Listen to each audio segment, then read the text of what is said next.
আইন যদি অনুমতি দেয়, বিবেক কি দেয়? দ্বিতীয় বিয়ে আর প্রথম স্ত্রীর কষ্ট আর আমাদের দায়িত্ব নিয়ে আজকে ভিডিওটা শুরু করছি। আসসালামু আলাইকুম প্রিয় ভাই ও বোনেরা। আজ আমি কোনো গুজব নিয়ে কথা বলবো না। আজ আমি কোনো দল বা মতামত নিয়ে কথা বলবো না। আজ আমি কথা বলবো একটা সংসার, একটা স্ত্রী আর একটা মানুষের বিবেক নিয়ে। আপনারা নিশ্চয়ই শুনেছেন, দ্বিতীয় বিয়ে করতে গেলে এখন প্রথম স্ত্রীর অনুমতি লাগে না, শুধু আরবিট্রেশন কাউন্সিলের লিখিত অনুমতি যথেষ্ট। এটা কি আইন নাকি শুধু কাগজের সিদ্ধান্ত? আমি নিজেও একজন ছেলে, আমি ছেলেদের বিরুদ্ধে কথা বলছি না, কিন্তু আমি প্রশ্ন করছি, যে স্ত্রী আপনার সাথে দিন রাত কাটিয়েছে, যে স্ত্রী আপনার দুঃখে পাশে থাকে, যে স্ত্রী আপনার জন্য নিজের বাবা মাকে ছেড়ে আসে, তার অনুমতি নেওয়া কি দরকার নেই? এটা কেমন আইন? আদালত কি জানে একটা স্ত্রীর মনে কি ঝড় চলছে?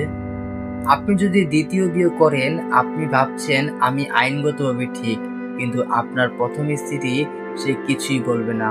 সে চুপ করে থাকবে, কিন্তু মনে মনে সে প্রতিদিন একটু একটু করে ভেঙে পড়বে। যে মানুষটা আপনাকে ভালো মনে করত, সেই মানুষটাই একদিন অন্য কারোর কথায় কান দিবে, তখন সংসার ভাঙবে। আর মনে রাখবেন, এক সংসার ভেঙে আরেক সংসারের সুখ আসে না। এক সংসারে আঘাত দিলে আরেক সংসারের টিকে না। বাস্তব কঠিন বিষয়। আপনি ভাবছেন দ্বিতীয় বিয়ে করলেই সব ঠিক হয়ে যাবে। না ভাই, যে সংসার প্রথম স্ত্রী চোখের পানির ওপর দাঁড়িয়ে থাকে, সে সংসার বেশি দিন টিকে না। আজ আপনি প্রথম স্ত্রীকে কষ্ট দিলেন, কাল নতুন স্ত্রীও একই কষ্ট পেতে পারেন। কারণ যে মানুষ একজনকে কষ্ট দিতে পারে, সে আরেকজনকেও দিতে পারে। সতর্ক ও দায়িত্বশীল কি জানেন? আমরা অনেকেই লাফালাফি করি দ্বিতীয় বিয়ে করার জন্য, কিন্তু প্রশ্ন হলো, ভরণ পোষণ কি দিচ্ছেন? দায়িত্ব কি নিচ্ছেন? নারীর জীবন বহন করা সহজ নয়। শুধু আইন আছে কিন্তু কোনো বিচার নেই। ভাই, আইন তো অনেক কিছুই আছে, কিন্তু কানচুকুর কি হচ্ছে? সড়ক দুর্ঘটনায় কত বিচার হয়েছে, হাদি হত্যার মামলার কত বিচার হয়েছে, আমরা তো সবই দেখেছি। ন্যায় বিচার কোনোভাবেই হচ্ছে না, কিন্তু আইন ঠিকই কার্যক্রম করা চালু আছে।